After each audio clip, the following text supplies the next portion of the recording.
Welcome to RCS. I'm Dan. I'm Nick. What a year it's been. It sucked. Have a nice year, people. That's funny. It's actually been our biggest growth year ever, which is weird. Actually, Great. yeah, there are some miracles in this world, and I'm not sure how we pulled that one off. But yeah, it has been an insane year. And I think, first of all, we want to thank everybody that listens. Yeah, first and foremost, thanks to our listeners. We couldn't do it without you, literally. And it's really fun. It's been fun to just meet more and more people. In spite of COVID, we've done a lot of events, especially with our partnership with Avance, and we've met a lot more people. It's been really great watching the community grow. I think Avance has continued to grow in spite of everything. So we see a lot more community. It's been a weird year. I don't know how else to describe it. It's a lot of people have had a really hard year. And so I'm more and more aware of how fortunate we are as a show to be growing so much. I never expected that. I was worried generally just I thought, looking back over this, when COVID first hit, I thought things were just going to be quieter. A lot of our listenership is people going to and from work. A lot of our listenership is we meet people from events. And when this first started, I was concerned, like, well, great, we don't have events. We don't get to meet people. And a lot of our growth is obviously due to our sponsors, but it's organic. It's very organic. We meet people. We meet guests by going to events, being like, "Hey, you should talk to this guy. You should talk to this guy." And now we're still getting that. The degrees of separations we've proven this year, and the fact, look at last week's episode, and the fact that mountain biking and how much it links into us. It's just incredible. But I think I realized that we were going to be okay this year because when I was in my condo scrubbing the floor with a toothbrush because I had nothing else to do, like I had watched everything on TV, and I was like, oh, yeah, people are going to listen to podcasts. I was like, we may be okay. Not that, Dan and I have, well, mostly thanks to Dan, what it takes to make a podcast is not what I thought. The amount of money you have to invest to make a podcast is really nothing. You can record with your phone and publish, but to do it well costs quite a bit more than I thought. Yeah, to not be some dude in his basement, it takes more than I thought. But second of all, we have to thank our sponsors. A huge shout out to Avance, Haggerty, Carter Subaru, really coming through this year. America's Automotive Trust is an in-kind sponsorship. Of course, we always support their nonprofit. And then Drivers Club, of course, who we miss dearly because they have such an awesome facility. They've been great to us. I miss broadcasting from there, but I'm going to shout out again to David Wheaton from Mountside Pub, who has accommodated us lately, even when the power flickers because it's out in North Bend. It's up on the mountain. But, that's really what's been cool this year is we've met people. We don't have a long history with David. We only met him, to do the episode. Maybe a month ago? Yeah. Maybe? About a month ago. And he just opened his doors to us and said, this is fun. You guys should come do stuff here. And when Drivers Club had to shut down, rightfully so, due to that was the right call on their part. I'm not judging them at all due to the pandemic. Sounds like you're judging. I feel judged. Right. No, it was like, we can just keep recording here, but it's odd to meet a new guest who you don't know and say, hey, come to my house and sit in my kitchen. We've made it work, but when we have a place to go, a public facility, it makes people a little more comfortable. So I really appreciate that and what he did. That was above and beyond. But man, what cool guests and listeners we have. And I think a lot of people don't realize that. A lot of times when we interview people, and that's kind of how we want it, is when you're hearing the episode, we met them maybe an hour before we started recording the episode. Yeah, a lot of people. Yeah, the episode is us getting to know them and tell their story. And a lot of it is a lot of trust in people we know saying, hey, talk to this person. They'll be great on the show. And 90% of the time, more than that, they're right. They're like, yeah, this is a really cool person. Yeah. She hasn't killed a baby in days. Oh, okay. Well, let's get on that then. Dark. And a lot of people don't know this, and the fact that when we go into an interview with people, a lot of places will send you questions ahead of time. We don't send anything. We tell people where we're going to be, when to show up, what do you want to drink, and we hang out because we want to, as we're asking people the questions and you're thinking of them in your mind, we're thinking of them too. So makes it simple. But it's been, I was looking back on the website, which, by the way, has gone through a huge transition this year. We did, close to 52 episodes probably. That'll be 52 episodes. This will be 52. Yeah. And that works out, one a week, 52 weeks. We had a huge transition, which, and I want to thank Jeremy for it. We made a transition we're still Rain City Supercars, but we are now, all of the website and everything says RCS because we really want to reach out into the community and interview people that are not just car stuff, but are interesting to us as well. Yeah, and we're not going to go too far off that. We're still Rain City Supercars. We always will be. Yeah, but the RCS, that branding, we didn't want people to listen to the show, and I think you guys have picked up on this and think they just want to talk to snobby car guys. Yeah. And most of to be fair, a lot of the we don't ever want to talk to snobby car guys. Yeah, and the supercar owners that we do know are not snobby. That's why they're great. But yeah, it's really opened up a lot. We've met some really cool people. It's still applicable. It's fun. That's for sure. I mean, it's been an interesting year. We started this year recapping. You weren't able to make it down to Scottsdale this year, which was still a big event, even though the world was starting to go dark. Yeah. And we started kind of getting to our guests, and right off the bat, I think Trevor Wirt from Dirtfish was one of our first big guests that we had up, and It was a lot of fun to have him. We've been friends with him for a long time, and working with him. But Dirtfish has provided a lot of great guests. We meet a lot of people who have worked through Dirtfish, have gone to Dirtfish, or have met, or people at Dirtfish have referred them to us. I don't think people understand, even people in the car world, and I didn't for a long time, realize how big of an influence in the world of motorsport Dirtfish is. Not just rally, but motorsports. And this year was big in the fact that they took over all the filming rights for WRC and things like that. I think, I don't want to, it's something like that. But I mean, the best of the best come here to train, and we're very lucky to have them here. And obviously our weather, lets people come out and drive and everything. I mean, we had how many inches of snow when we were out at the Mount Tavern last week? Oh, it dumped on us. Yeah. It came into the lowlands. People were posting photos all over the place. But when we were recording up there, yeah, it was cool to leave and feel like we're going through a time warp in the Millennium Falcon. You came in and you go, oh, it's dumping snow. And I look out there and I look at your truck, which is white, and it didn't click. And I'm like, I don't see any snow. There's no snow out there, like piling up on your truck. But yeah. So it's been an interesting year as I look back. I'm really grateful for some of the guests. I mean, some of the people we've met have become very close. Some of the people we've spaced ourselves away from and never want to talk to. No, I was kidding. We talk to a lot of our guests often. It's kind of cool. I do like that. I mean, it's like I said, I don't think anybody. No, and I think this is said millions of times already. Nobody predicted what was going to happen this year. Nobody knows what's going to happen next year. Burton has anything to say about it. Get ready for another lockdown. Oh, good Lord. Jesus. It's like, okay, just don't fly here. But, right? Fine. It's like 70% worse. Okay, just stay there then. Yeah. Leave us alone. If only you were on an island where you could be locked off from everybody else until you get better. Okay, great. It worked for New Zealand. Just say it. I will say that. I don't want to get political, but it did work. So, those damn hobbits know what they're doing. Hobbits live longer. So, yeah, it's going to be another big expansion year for us this year, for sure. We have a lot of big changes coming up we're going to talk about throughout the show. We have a lot of guests coming up that are pretty exciting, and they're getting a lot bigger. You're going to see a lot more of us out there in the community. We've got a lot of product coming in, which is cool. That's been sort of an interesting endeavor. I will say, like, it was something I was not prepared for, and the demand has been weird. It's like, so I want a shirt. The show in general. I know. I want a shirt. Why? I don't get it. Why? Like, obviously it's grateful, but I mean, the car community has been totally impacted. I mean, it's like you look back, what was it, like 129 or something? We talked to Zach from the Cars and Coffee on Lake Washington, how things have changed. And I don't have did they start up again? I thought they did a little bit, just for a short time. I think they're still doing small stuff, but obviously they're keeping it. Yeah. They blow up so large that he's been like, whoa, don't get it shut down. Cut it off. So, I mean, and I remember that. It was sort of I still have yet to go there. It's always been an intention to get out there and do that. So it was good to meet him and get to know him and kind of see the mind behind another car creation.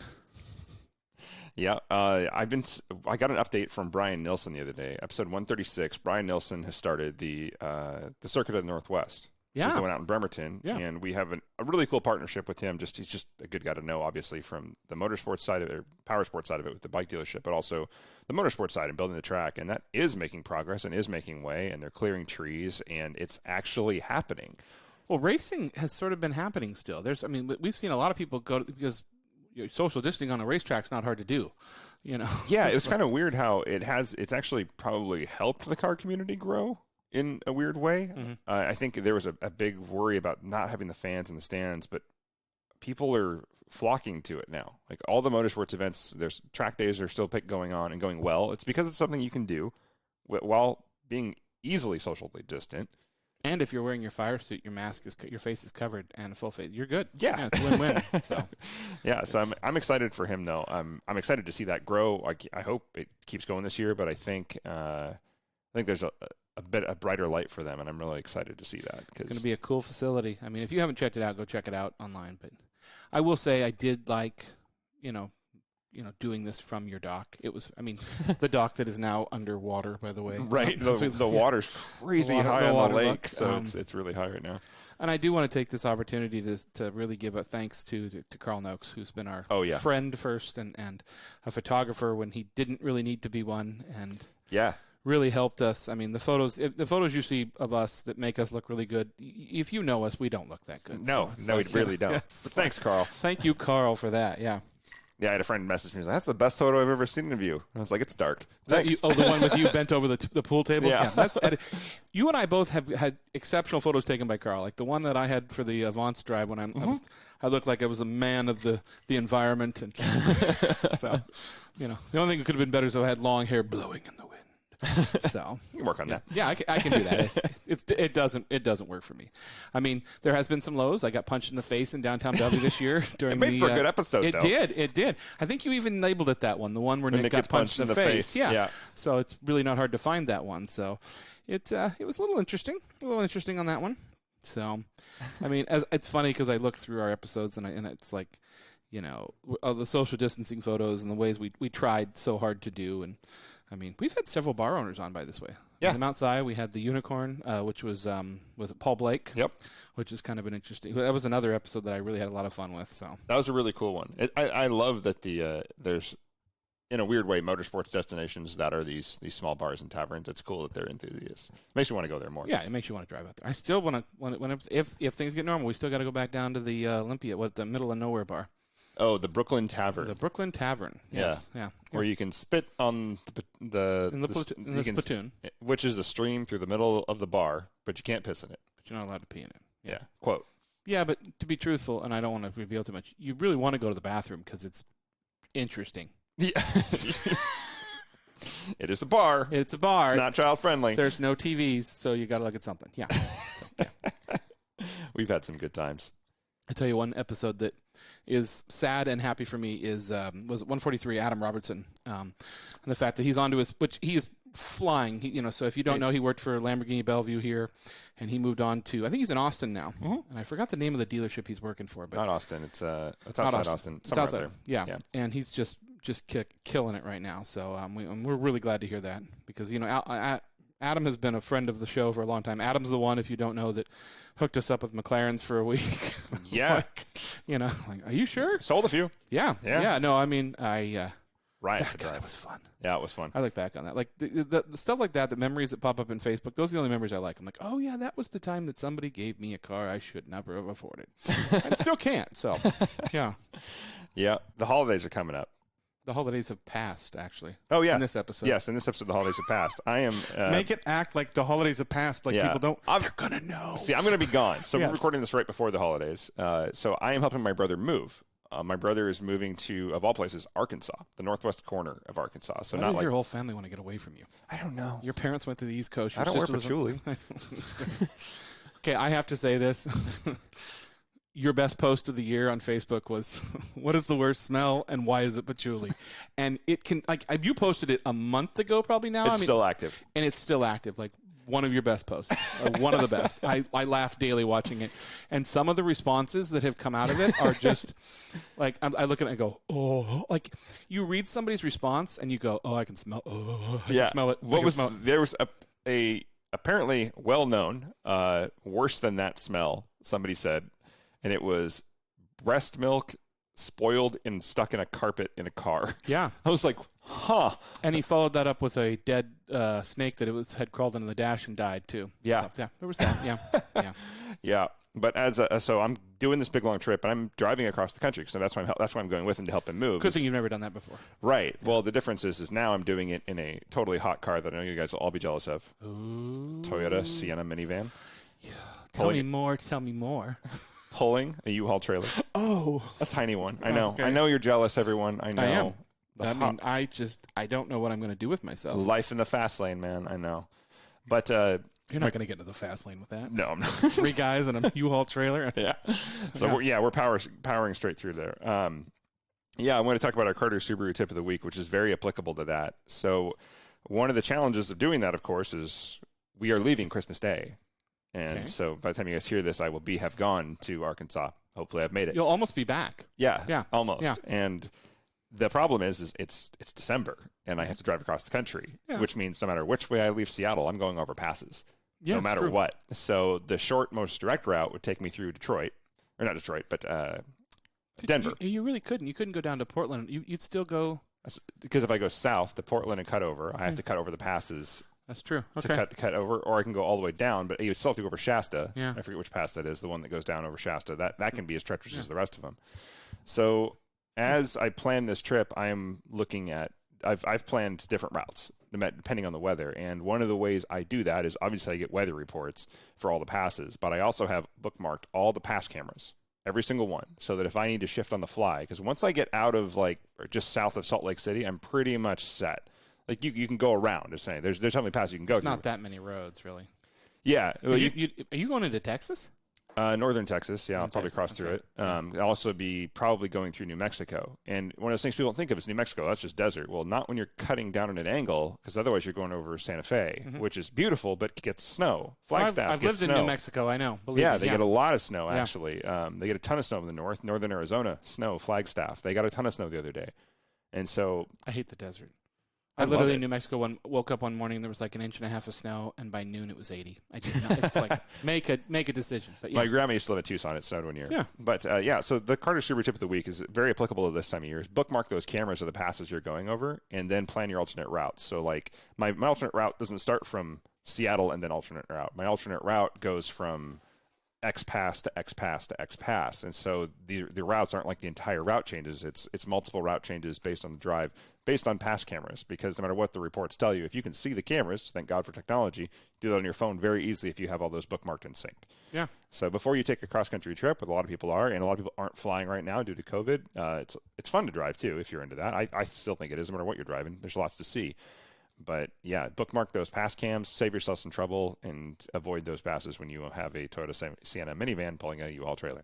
Yeah, your brother still got that cool wallet with that badge that flips out, right? So I mean, you can get up to 65, maybe 70 miles an hour going downhill with this thing. So I mean, come on, yeah, exactly.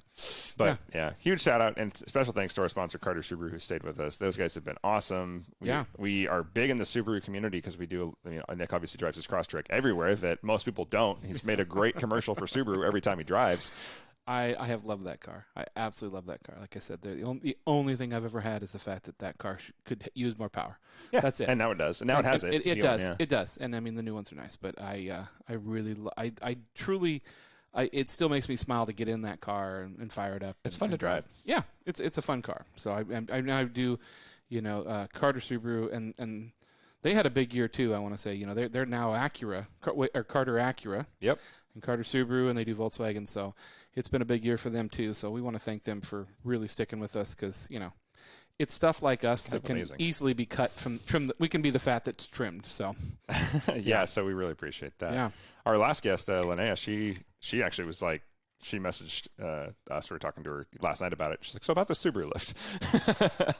I see, yes. Yeah, we're like, we can do that. That's no problem. We've done that before. It'll be a lot easier this time. Yeah. We'll do it right this time. Yeah. Yeah, it'll be easier. Yeah. Less torching and cutting. Pretty much. All right, it's time for a great spot for our first break. We'll be right back. Grandpa, what do you call this thing again? It's a 66 Ford Bronco. I think you got ripped off. Why is that, honey? It's got no Wi-Fi, no USB port, no Bluetooth. Exactly. I guess we'll just have to talk. Sometimes the best way to connect is to disconnect. Is that the window button? It's called a window crank. Cool. The faster I move it, the faster it goes down. This moment of escape was created by Haggerty. Being old is kind of cool, Grandpa. Works for me. For people who love cars. And we're back. One guest that I absolutely love, and I think it was I gotta look at my notes. 144. He's catching up with Kiki Wolfgill. Oh yeah, she's always great. That was so much fun to see her again, and kind of get to know her even more after knowing him. If you don't know who Kiki is, she's in charge of. Is it Halo? But yeah, but I didn't know if there's like Bungie. Bungie. It's 3-4. It's not Bungie anymore. It's 343. 343. So, yeah. And she's been working on a lot of fun stuff actually across the ocean, which I think she may be back over there now. So I think she is. That was a lot of fun to catch up with her and kind of see what she was up to. So And then, I mean, of course, I think right after her I talked about already is Jeremy Salvo, who helped us with our which just keeps growing. Yeah, our logos, and we got some really cool stuff coming up from that with the merchandise, and so yeah, I look back, and you and I were kind of talking about this. It's been a big year for you and I. Like you and I both moved. Yep. Actually, to the same area. Yeah. We don't live with each other, as many people think. Yeah, very close, which was big. Another thing that we pulled off this year, which big part to you, is we had a rally. We did a rally. Most people probably would have told us to not even from the, we decided to not only take on the COVID side of it, but, the world was on fire, literally. And COVID was like the smallest problem on that trip. Yeah. COVID wasn't really an issue. We were wearing masks because of the smoke. Right. So I needed to dip mine in water to make a better filter because, oh my word, my lungs probably still have some damage from that. But it was a fun, 4 days? 3 days? 4 days? Yeah. It was fun and enjoyed it. We didn't obviously get to go to Monterey this year, which is something we usually do, obviously, with the Seamont Rally. Yeah. But, we're hoping that's going to come back. I don't know. That's actually a topic for another episode, in the fact of, like, what's going to be happening in Monterey, because I think the plans are happening already, in the fact that I know Pebble's already planning and things like that, but we'll see. We'll see. But, it's been – I'm trying to think of, you moved to an epic location, by the way, sitting on the lake. It doesn't suck to be you. It's pretty nice. Yeah. Wonderful area. I'm up on the hill up in Sammamish, which I really like. Getting punched in the face will tell you, I still love Bellevue, but it's time to move. So. Yeah, it's the world changed a lot this year. We've had. I don't think it's done changing, Dan. Oh, no. I think we just kind of got started. It was, I think going back to the rally, it was like the apocalypse rally. I can't believe that was the whole trip was what could go wrong over and over and over again. Well, and we talked about it, but we left that day, and it was like we didn't know what it was going to be, and we went up to Mount Rainier, and it was absolutely gorgeous, and we're like, it's going to be a great rally. We're coming down, having a great time. We had a small road blockage, which, you couldn't have written it better. Like, we're sitting there like, oh, the road's blocked. And all of a sudden, the ranger came out of nowhere. It's like, oh, no, I'm done. We're unlocking the road. Yeah, we're like, okay. And then we went into the darkness. Yeah, for like three more days. 3 more days. Kevin did get the Porsche fixed, by the way, listeners. We did talk about that. The Porsche is now fixed. It looks better than ever. Oh, dear. What happened? I was more worried about Judy with that than the Porsche. Yeah. Oh, yeah, for sure. She was fine, thank God. But yeah, it was an interesting. One of my favorite things that sort of changed my life is when we interviewed the guys from Combat Flip Flops. Yep. Which was something that was big, had been coming for a long time, and you talked to them for a while, because you made the introduction through our good deceased friend, unfortunately. Yeah. Through Sam Works. Yeah. Combat Flip Flops. That was one that just sort of changed my world in the fact of hearing that story and knowing where they're coming from and how they do things, and it was just kind of incredible. Yeah, that was probably. I mean, that was sort of our part of our brand image change as well, which was a good thing, and that's easily one of our listeners' favorite episodes from the numbers, and I'm really glad it was. That was sort of a test of the waters to see how far out of the realm we can go. And to be fair, Griff is a huge car nut. They have a really cool project on the way I'm not going to talk about that will very much interest our community, and I cannot wait to share it. But they are branching out, let's just say that, a little bit. Still, tree joke? Branching. No. Well, I mean, no. They just introduced some cool things to keep your flip-flops on, the ankle things. But yeah, that's not what you're talking about. No, they're doing some stuff just for marketing and branding, and it's amazing how much our worlds interchange and cross all the time, even when you don't expect it. Like, everybody's got some relation to cars because they're such a big part of society, and those guys are awesome. So. Well, it's a sensitive subject because it definitely involved war and guns and poverty and. So. Yeah, if you haven't heard the Combat Flip Flops episode, what number is that real quick? 146. 146. Easily our most popular episode by the numbers of the year, actually. Surprisingly so, but it's also the highest replayed episode. If you haven't heard his book or read the book, Rise of the Unarmed Forces, it's an easy read and a fantastic episode, or audiobook. Griff actually narrates it. He was on the show, but he also narrates the audiobook, and it's an absolutely awesome listen that goes into far more depth than our episode, of course, because it's like I think it's 6 hours for the listen, which is pretty short for an audiobook. But if you're looking for something, if you order a pair of Combat Flip Flops, which goes to a great cause, by the way, you get a free copy of it, I believe. You can verify that on their website. That's how it used to be. Yeah. But I highly recommend checking that out. I ran into him just yesterday, actually. So This is a story that I wanted to bring up that's kind of interesting. It was from 149, and it's our conversation with Jason Harris from Northwest European. And at the episode, he brought his Cosworth Red RS. And we shared some photos of another Cosworth build that he talked about on the episode. He had a guy that made him an offer that he was interested in selling it to, but he just didn't know. And at the end of the day, it's now public now. That guy was Ken Block. That car ended up down at the Hoonigan guys with Ken Block, which is kind of cool. Yeah. So, speaking of which, we briefly touched on it a little. I'm still laughing about Rob Dom's race with the Hoonigan guys. We've been meaning to get Rob on the show for a while. Rob, awesome. As long as he doesn't have the same assistant. That's probably why she won't answer my emails. Kind of scared her. But yeah. Yeah. But yeah, his hood flew up and broke, and they had to cut it into the side of the car to expel some heat, I think, to make the runs. But he's such a good sport. Yeah. Like, of everything that could have gone wrong with that car, which is still amazing that it's doing as well as it did. It was more of a test run. You mean that it's running, period? Yeah. The fact that it's a rotary modified that much and running is a feat in itself. But it was fun to watch the race. Yeah. Yeah. It's interesting. Again, the degrees of separation in this world are just incredible to me. One of the good ones that we had, one of the good opportunities we had, okay, we didn't get McLarens this year, but we did get a really cool, I guess, just a message from Park Place. It said, hey, we have this new Aston Martin. Do you guys want to drive it? That was fun. I liked that car. DBX. Yeah, it's a really fun car.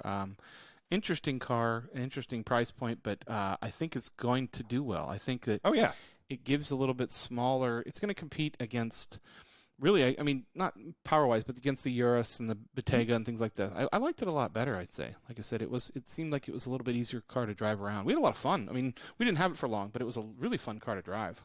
Yeah. I love opportunities like that, though, because, I mean, we had Park Place hooked us up before with the Cobras. Yeah. Which was nuts, by the way.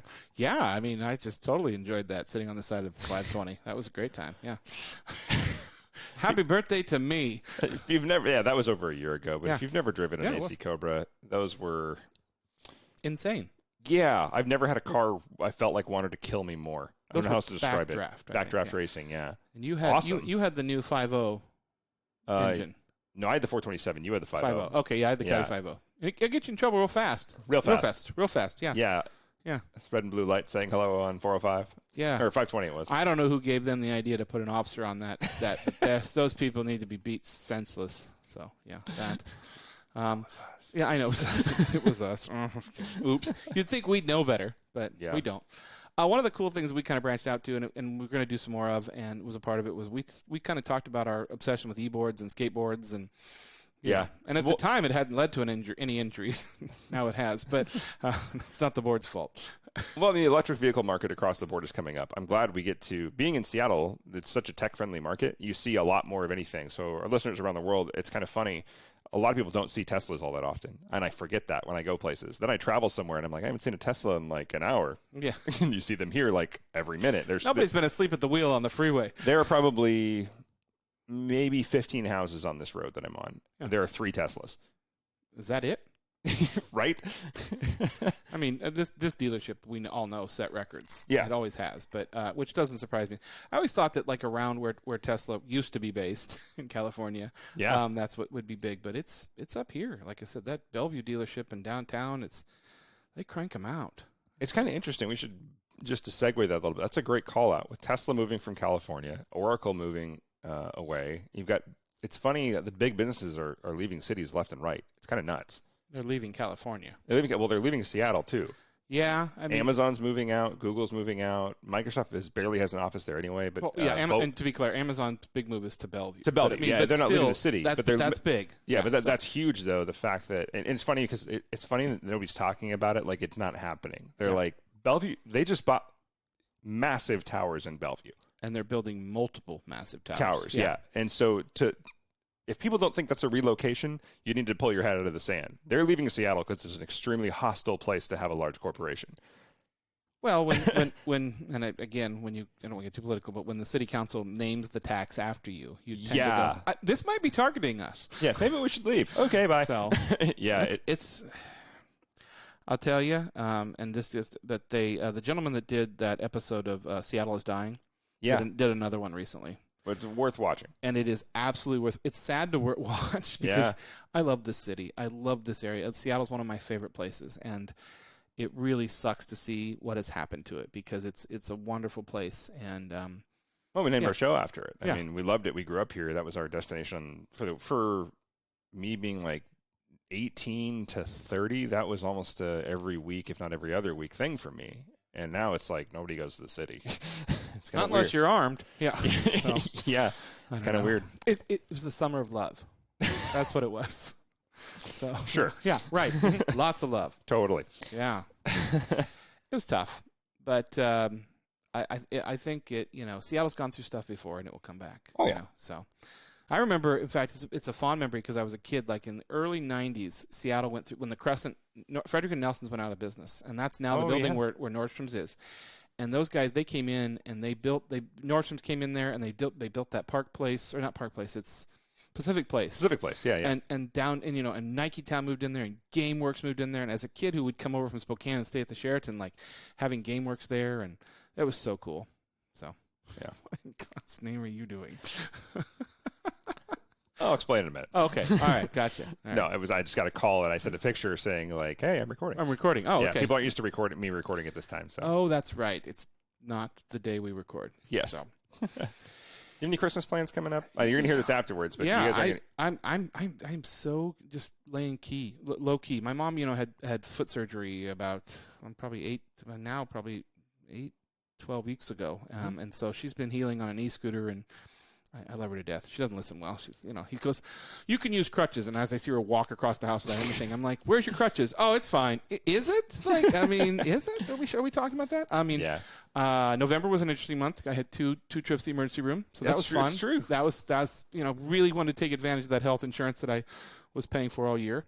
But as far as Christmas goes, I'm doing it calm. We're just, like most people are. It's just, sort of huddling within, gonna do a dinner with my parents at my place, and we're gonna go to their place and just kind of hang out and be with family and appreciate the loved ones. That's so, good. Yeah. I mean, not all of us can huddle in a Sienna minivan as we zip across the United States. I'll have some good stories though. Oh no, but you guys are doing that with like 3 drivers, right? You guys should be able to do that nonstop. Yeah, that's pretty much the plan. Yeah. We're going to try and go That's probably a fun. day and a half nonstop. I think any more than that, you can just kind of burnt out from being in the car. So we're going to probably have at least 1 or 2 stops on the way, but. Yeah. Please, can I sleep in a restroom? Yeah, Please? exactly. Yeah. So, but I'm also going to Scottsdale after that on the way back, and I'm going to do some hiking around the Grand Canyon. Going to go to Jerome, head up, probably not as, we got to drive through Flagstaff, but probably won't stay there because of the snow, but then we'll go to Sedona. Did you get a good rental car? Yeah, just an SUV. Well, So, I mean, that yeah, road up to Jerome's a little, the last time we were on that road, we had a professional race car driver driving the Hyundai we were in. So, yeah, thank which you, was Andrew. still fun, yeah. Oh, it was a great time. Yeah, there was more people in the car than we needed, but yeah, it was a lot of fun. So, yeah, the good old times. Yeah. Good old times. Yeah, no, Christmas is going to be low key. I think New Year's will be probably about the same. I maybe go see a good friend of ours that lives up in this area, him and his girlfriend. Cool. So, yeah, you'll be missed though. I mean, it's like, oh, thanks. She keeps taking you out of my life for these important things. But What was your favorite part of the last year, you think? Like through the car stuff? Yeah. Probably, they're probably both Avant's memories. One was being able to help with the Lotus photo shoot. Yeah, that was epic.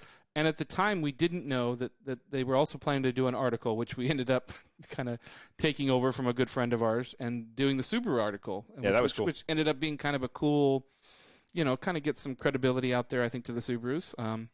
Then we lost it all when I took it back out to the Avant's off-road day and then burned up my clutch. But other than that, it was kind of fun. It did really well, though. It did. It did a lot of fun. Yeah. Minus, had I not, like I said, there was 50 pounds worth of mulch and bark that came out of the car afterwards. But some still drops out of the Raptor. It does. Oh, the Raptor? Oh, yeah. It still drops out of my car. I still find it. But yeah, doing that Lotus photo shoot was incredible. It was really fun because we had a lot of friends that had cars there. Like our good friend Alan was there. Our friends from Griot had their Lotus there. Yep. And it was just kind of. And Paul Blake. Paul Blake was there too. Paul Blake was there. So we had 3 2.5. Yeah. Alan and Tammy, they had the Lotus. Good friends of ours. Really good friends of ours, and they've had a lot to do with the background of RCS. So he brought that blue Lamborghini. Yeah.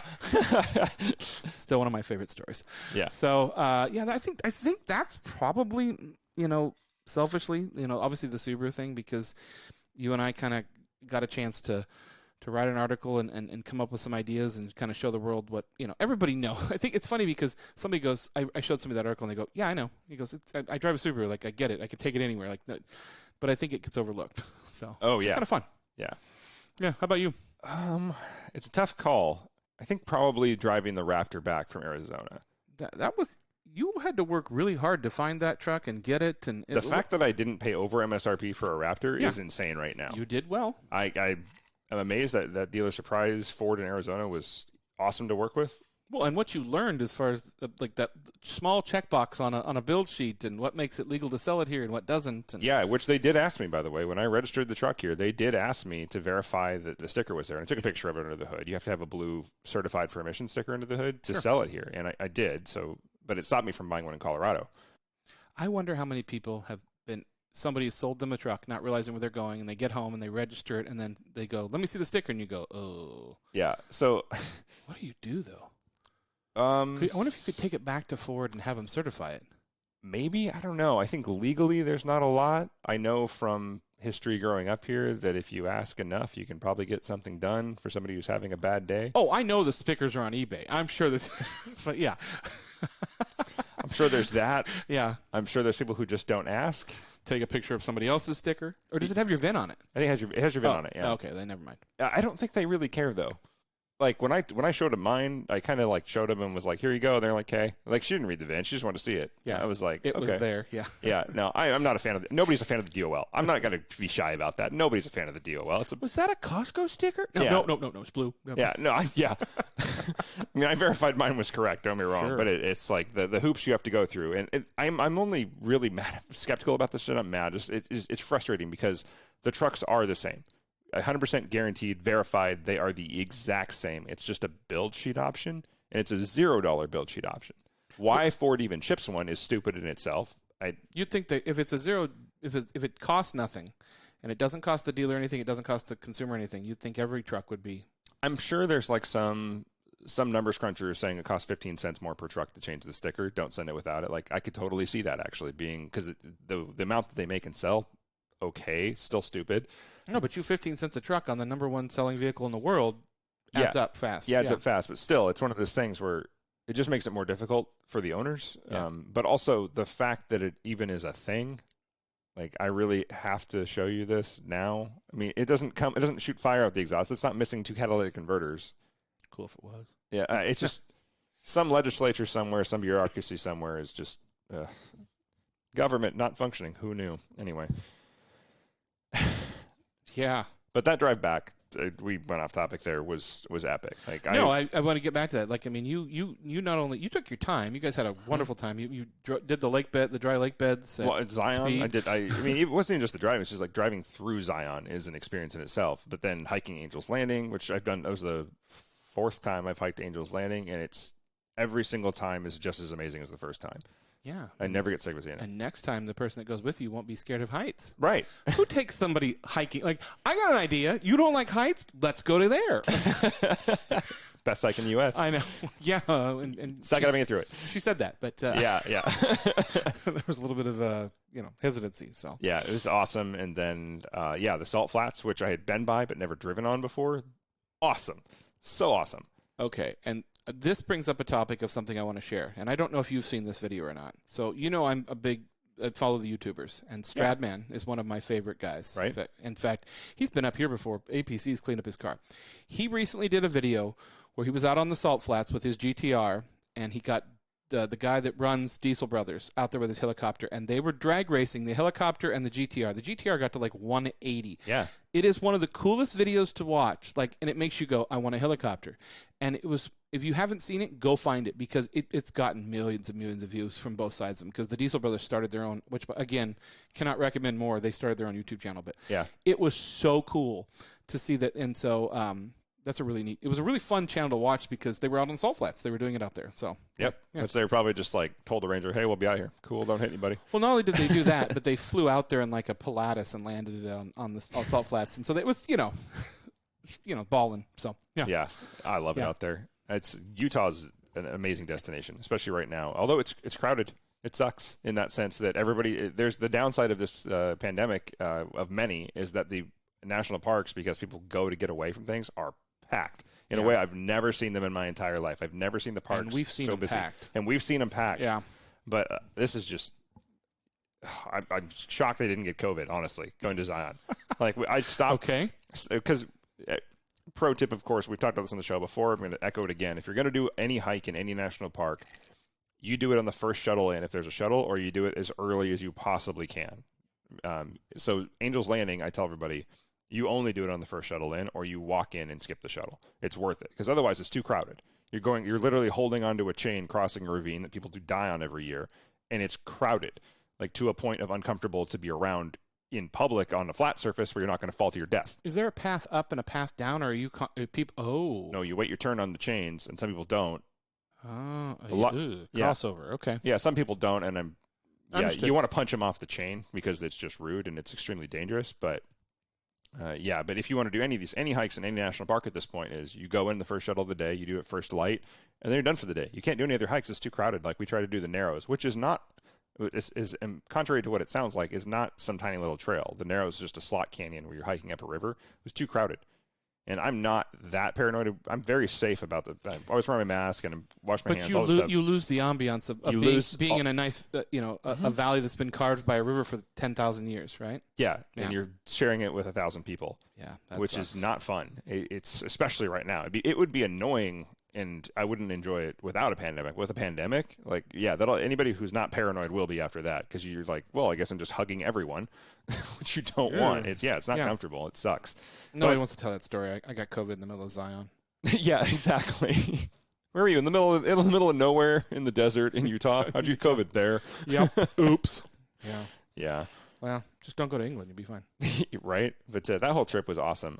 I have loved the Raptor more than I thought. It's just such a fun truck to drive because it's got power for once. Usually you get a truck and it's utilitarian and functional, but nobody says, I love how much power it has. The Raptor's got a ton of power for a truck.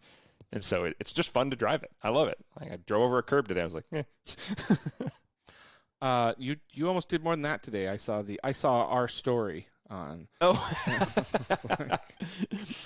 I'm very proud of that story. You did a very good job.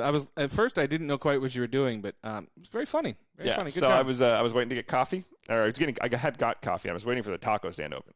And like most good normal humans do. Right. Yeah, okay. And so I stopped on the side of the road real quick because I saw a trailer that was tilted back into the world's most perfect jump ramp. All I could think of was the Dukes of Hazzard theme playing through my head, and I was like, I shouldn't be tempted by this. This truck is not going to survive if I make this jump. It's not the movies. It would destroy the front end of the truck. But I was like, man, that would be fun once. That being said, though, we're putting a new front. No. Yeah, I agree. I agree. That would have been fun. That would have been a lot of fun. It's I don't know. I don't think I could have ever. I have a hard time describing this year. I mean, everybody has different perspectives on what happened and what is continuing to happen. But I have a weird guilt around this year, I'll admit. Okay. In the sense that, like, I've done really well this year. We have done pretty well this year. Work has been fine for me. It's actually been really great. I've been working from home, and that's kind of proven to be the new normal, which I'm actually okay with. I like that. I've been healthier than ever this year as well because I've had more time to work out. I'm eating better, and I'm not going to an office full of sick people who don't stay home when they're sick, which I'm so sick of. I hated the open office space idea when it started. I still hate it, and only because of that. People come to work sick all the time, and now I can't avoid them by closing the office door. It's really, it angers me, and now I feel even more justified by it. Like, if you're sick, don't go to work. I understand some people don't have that choice, but in my industry, we do. You went through a lot just to prove that point, Dan. I mean, putting out the pandemic. And right? I know. It was hard. It was hard to smuggle a disease in from China, but I did it. Not as hard as you think, but yeah. If it gets worse, do we still have to call it the Wu flu, or is it more like the British flu? That's kind of weird. Viruses are normally named after where they come from. Yeah. So this whole controversy over that, I was a little confused by. I'm like, but that's what they're named after. Mm-hmm. But okay, if we can change it, whatever. I don't really care. Whatever works. Yeah, call it whatever you want, but that's how it's done. So you were angered. I'm glad now. It's been great. But it's conflicting. Like I see a lot of people really impacted by this, and I feel for them. Friends, close friends, are impacted heavily by this, and it sucks. And there's this weird guilt that I'm holding on to. It's like, man, this year's been great for me, and I've been so thankful all the time. Like, we have awesome friends, sponsors, like the social events we've adapted to. I've done 3 weddings this year. 2 of which, or did you all 3? You were the preacher. I was the minister in all 3. All 3, okay. Yeah, I was a minister. Who knew you were going to start the year? Right. Being, Who knew I was going to do that? Preacher Dan. Yeah.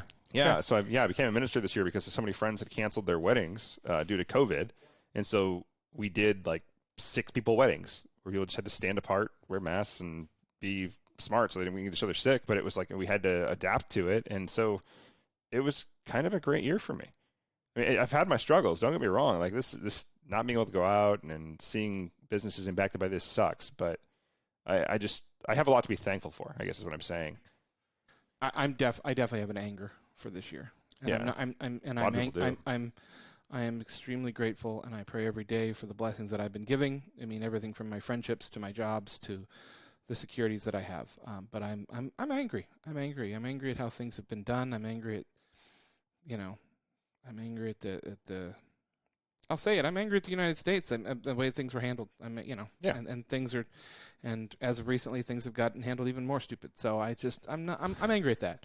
It's not a political rant. It's just, people need help and we need to help them. And I've tried to do what I can do. But it's, I guess I am a person that lives my life by a quarter mile at a time. No, I have standards. Like it's like if we're going to do something, we do something. If we're going to quarantine, we quarantine. We don't go out and riot. And everybody has a voice. And it's not. But protesting is not the same as rioting. Okay, okay. But even then, it's like if we're going to quarantine, then quarantine. Let's do it. Let's beat it. Let's do our. Let's make sure people don't die. I don't want to see anybody die. That's not. I don't care what the numbers. People are dying from the flu or whatever. But if we can save a life, I want to save a life. But there's just the double standards I have a problem with. It's like it's been tough. Yeah, I mean that's my thing. So that's it makes it hard. My little soapbox. Yeah, it's hard to know where to stand on it. What do they say? You don't want to live in freedom, not in fear. And I understand that point of it. But it's like I don't really want my parents to die, people.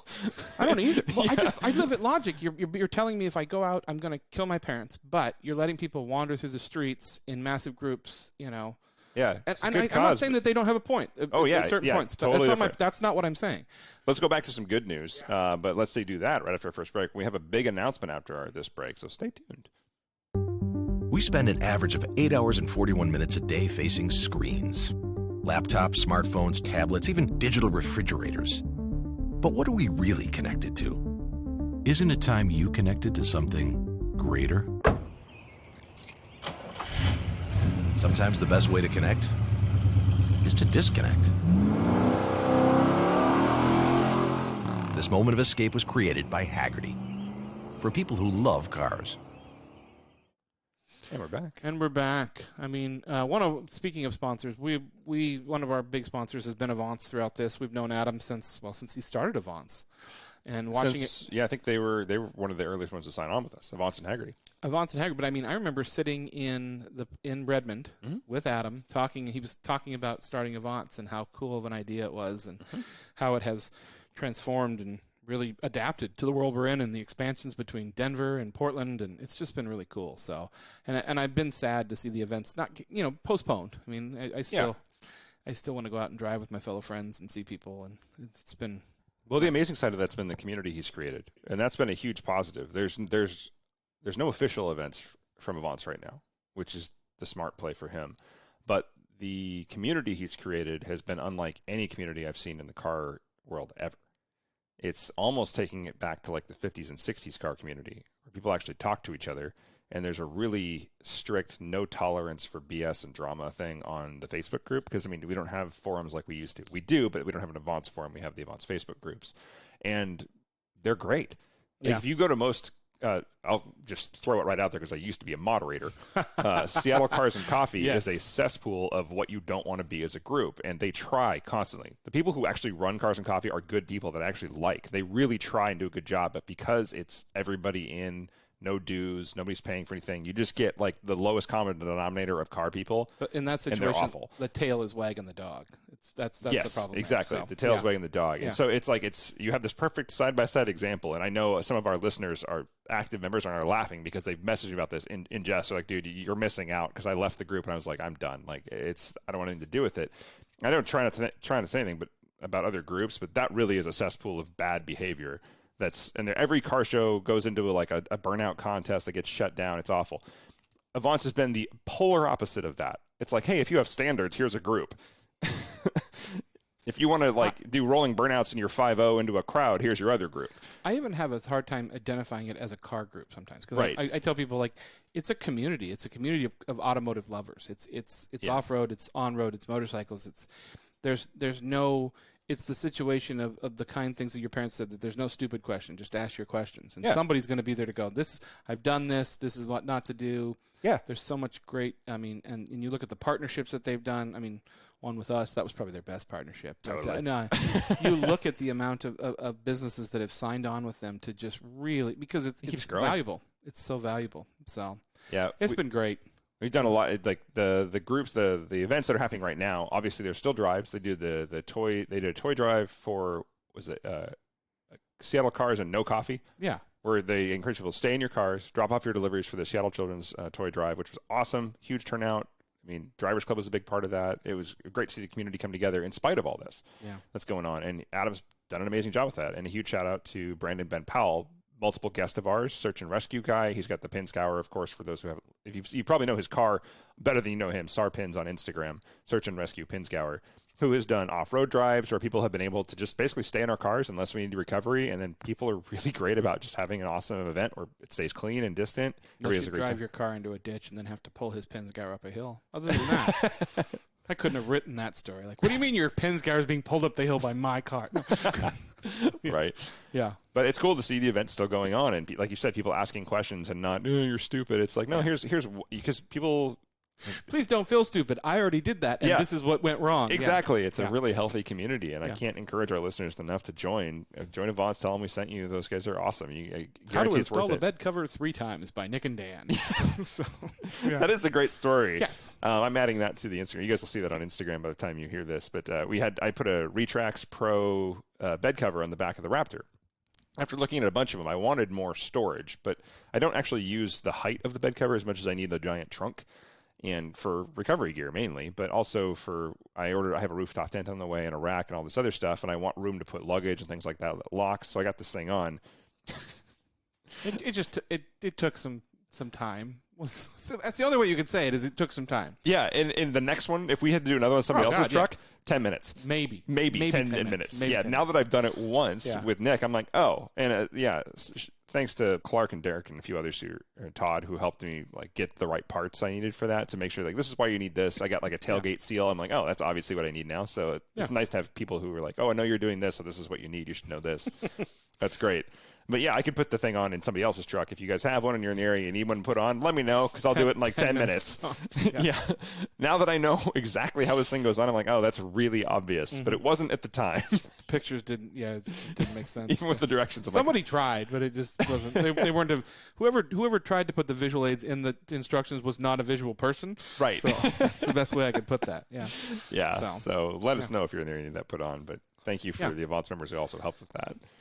So now on to what we've been teasing for a while now. And this has been under super secret probation for, probably you're going to hear it and go, well, duh. When did this start? I'm looking back. It was episode 120. Episode 120. When did this conversation started? February 28th. Yeah. It probably started before that. Before that. If you go to episode 120, you will see Richard and Nicholas Griot. Which probably gives away most of this story right off the bat. We had them on the show. They will be back as guests, and we had a wonderful time. As you know, we are big fans of Griot's. We always have been. We've used their products. What I want to say, we've never had a deal with them. We've always just been a fan of the products because it's good products, and we trust what they do and how they do it, and we like the way their business is run. So a conversation was started in February with how Griot's and Rain City Supercars could really work together. And throughout this process, nobody has been. It's been a back and forth of trying to fit. What works best for because when you look at something, you go, okay, we want to help you and you want to help us, but how does that work? How does that? So the really way it works is Griot's is. They're the exclusive car care provider of Rain City Supercars, officially. Officially, which does we really Rain City Supercars has to do nothing. It's not like we have to go down to our garage and get rid of all the other products. It's all Griot's anyway. All Griot's anyways. Thanks for the Avance discount. Avance 10, yeah. So, and I mean they're an Avance partner too. So, you will now see they're one of our main sponsors. They're our main sponsor. We use their products already. You saw that through the rally. I mean, in fact they sponsored us on the rally. And that wasn't even intended. We were down there talking to them. Yeah, we went down to Griot's to buy more product. And they're like, oh, we want to be part of that. That sounds great. And they helped us out. And then when the conversation got going again, and I mean, COVID really threw this talk off because it was like, nobody knew at the beginning of this how their year was going to go. They're like, ooh, are we going to, is our business going to take this huge hit? It turns out everybody just stayed home and cleaned their cars constantly. That's what I did. Which was easy. Now, that being said, and this will be obviously COVID dependent, we are going to be doing events with Griot's. We're going to be doing events at Griot's. Yes. And we're going to be doing events away from Griot's that they will be a part of, and they will be. You will see now. We have some other fun stuff when we're on site that we're going to make. We're going to have a presence. We'll be hard to miss. We'll be hard to miss, and so Griot's is going to be a big part of that. We're going to try midsummer to try to do a get together of all the Rain City fans down at Griot's, which I think can be a lot of fun. Obviously, Griot's will be involved. We'll be involved. I'm sure Avance will be involved. Yeah, definitely Avance will be involved. All that stuff. Yeah. So we want to kind of strengthen that car community. And I know a lot of you are sitting here listening, going, "Well, duh! Like we knew this was going to happen." Well, it's still coming from from a very successful business like Griot's and Nick and Dan, who are like surprised we're here and grateful we're here. This is a big thing and puts a big smile on our face. And so I want to thank Richard and Nick and everybody at Griot's for putting the trust in us, I guess. There will be a lot more information coming out. There will be a discount code associated with us. Yep, I'll launch that soon. Instagram, all the social media, you'll hear it. I'll probably put a little special there's a thing in podcasting where you can do a bonus episode. You can tag it as a bonus, and it allows you to release a very short clip. I will release that with our bonus or our discount code for you guys. Yeah. Obviously, when we can, we'll have samples at all the events we go to. It's so weird. I talked about it on that episode. This is sort of a weird dream come true for me because I've been using Griot's catalogs or cars products before I could drive. Because my brother still has the creeper, by the way. He has the stool and the creeper that he got when he was like 16. And it was always kind of the gold standard in our house. And so to be sponsored by like the guys that I literally looked through a catalog like it was the Sears Christmas catalog when you were a kid. If you're old enough, I still do. Yeah, I totally still do. But it's like, can I buy cabinets if I don't have a wall to put them on? Right. And so it's cool. It's a genuine, really, really exciting partnership for us. Because I've been such a fan of their stuff for so long because it's quality stuff. And part of that quality, and if you go back and listen to the episode, Richard really talks about how they find a product. If they're designing a product or if they're going out and making a product, a Griot's product, and that says a lot about the creeper that your brother has. How many years later, and it still works, and it's a quality product, and we like that it's American made. Yeah, sadly, it's about 26 years old. Yeah, sadly. Well, that's okay. It's great for the product. It's bad for me. If it ain't broke, yeah. So, it's funny because I pulled up here to record at the end today. I'm like, did you wash your truck? And he's like, nope, I got the Griot's 3-in-1 ceramic on it, and I really don't have to wash it anymore. And I'm like, oh, that's nice. So, which, by the way, when you get back, we need to do a really hard detail on the Subaru and do that because it's getting bad. Yeah. So, yeah. True story. We've been doing off-roading. We drove in the snow last night. I washed it yesterday. Last week, however you're hearing this. Right. Yeah, so when you're hearing this. But let's just say it had been a day since I had washed it. And in between that day, it had gone from sunshine to dumping rain, like torrential flooding rain that literally flooded Kirkland and shut down intersections, that kind of rain. And then it snowed because we were up at Mountside Tavern for the recording, and it dumped snow, like four-wheel drive on the highway snow. And then today, the truck's still pretty much clean. Yeah. It's cool. We may be underselling it, but we're really happy about this. This is something that the opportunity is not lost on us. So yeah, we want to thank everybody at Griot's, and we look forward to this partnership, and we won't take advantage of it. So yeah. Well, Dan, thank you for a great year. I really appreciate it, and cheers to this. It's been a lot of fun. I look forward to next year. And we'll see what happens. So, anything else you got to say? No, I'm just a big shout out and a huge thank you to our listeners, to the people that message us all the time. Thank you, Nathan Muntz. I love his feedback. I know I don't answer it right away sometimes because I'm usually like reading it as I'm in the middle of something, but I love the ideas that our listeners give us. James Dunas, who's shout out many, many times to us and listen to our show. I love it when people screen capture like they're listening to our episode and send it to me. It's That's really, fun. really flattering. It means a lot. I never expect it, and it's really cool to see. And for the people that come up and freak us out and say they recognize our voices, keep doing that. Yeah, it's fine. It's fine. We're sorry it scares us. Yeah. Do I know you? Do I know you? Exactly. I know your voice. Yeah. Why do you know? No, get out of my bubble. Get out of my bubble. So I appreciate that. And people who constantly pick on Nick at shows and tell them they love my show. And I love the running joke. And my clutch work. Yeah. So thank you so much for that. So big, thank you, Dan. I do want to thank Shauna. She's helped us a lot this year. And that's not just because she walked in the room and I felt guilty, but but it's been a great year. So and we will see you guys, I guess, next year for this year of Rain City Supercars RCS. I'm Nick. I'm Dan. And don't just get there. Enjoy the drive.